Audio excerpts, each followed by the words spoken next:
अस्सलाम वालेकुम। वालेकुम सलाम। सर मैंने आपसे सवाल नहीं करना, मैंने आपके लिए दुआ के लिए कहना था कि आप मेरे लिए दुआ करें कि मैं इल्म में भी हासिल करूं और दीन के लिए भी काम कर सकूं। तुम्हारा नाम क्या है? नैयर अफसाल। नैयर अफसाल। और किनके बेटे हो? मैं ताहिर अफसाल का बेटा हूँ। मेरे अबू पाकिस्तान में। वो क्या करने गए हैं पाकिस्तान?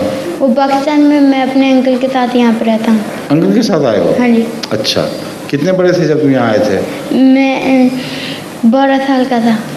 12 साल का था? हाँ जी। अभी तुम 10 साल की हो तो 12 साल के साथ हो? देखने में तो 10 साल के लग रहे हो। नहीं, 13 और साल। 2 साल पहले तो 12 साल के थे। 13 साल के हो गए हो? हाँ जी। हैं? हाँ जी।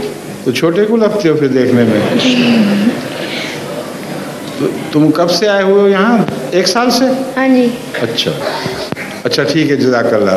बैठो, शुक्रिया।